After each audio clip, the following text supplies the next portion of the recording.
السلام عليكم ورحمة الله وبركاته. أيها الإخوة، نتكلم اليوم عن حرف الضاد، والضاد من الحروف التي بحاجة إلى مزيد عناية. الضاد أيها الإخوة كما ذكر الأئمة وكما روينا ذلك شيخا عن شيخ إلى النبي صلى الله عليه وسلم، تخرج من جانب اللسان، يسمونه حافة اللسان، حافة بالفاء المخففة، ولا تقول حافة.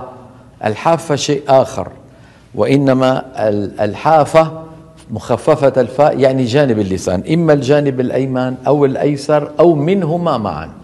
ضا ضا ضا ضا ضا ضو ضي أض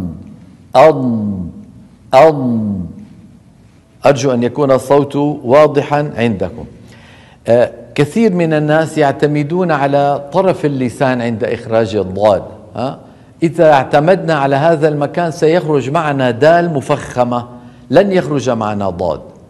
مثلا والأرض والأرض ضي، مهما ضغطنا على هذا الجزء لن ننطق إلا دال مفخمة. في اللغات الأخرى هناك دال مفخمة، لكن في العربية هناك الضاد ضا.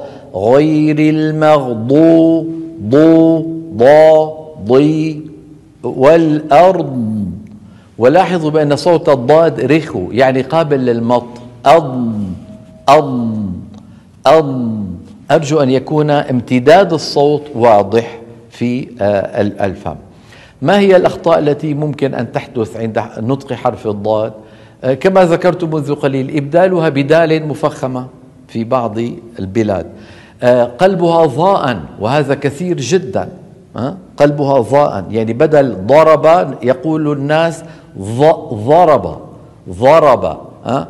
فالضاد ليست كذلك. ضرب الله مثلا، غير المغضوب عليهم ولا الضالين، ولا نقول مغضوب عليهم ولا الضالين. هذه ضاء.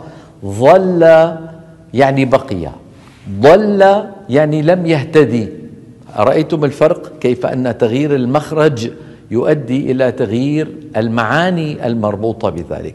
بعض البلاد غير العربية يقلبونها ضاء، مثلا بيقول لك رمضان، شهر رمضان، ضياء الدين. هذا كله من التحريفات. أسهل عليهم في الكلام أن يتكلموا بهذه الطريقة، لكن من حيث تلاوة القرآن لا يصح ذلك. لا يصح أن نقول شهر رمضان، بل نقول رمضان، را ما ضا، را ما ضا ضا. ضرب مثل ضو، تلك إذن قسمة ضيزى ضي. فاضرب لهم فاضرب لهم. وننتبه إذا وقفنا على الضاد ألا يأتي خلفها شيء آخر، يعني إن في خلق السماوات والأرض. هل سمعتم صوت الضاد كيف هو ممتد رخو؟ والأرض. لا نقول والأرض. هل سمعتم الصوت الزائد؟ والأرض ما في الض، هذا مو موجود. والأرض ويختفي الصوت. هذا هو ما يتعلق بحرف الضاد، وهو من الحروف اللي تشتهر بها اللغة العربية.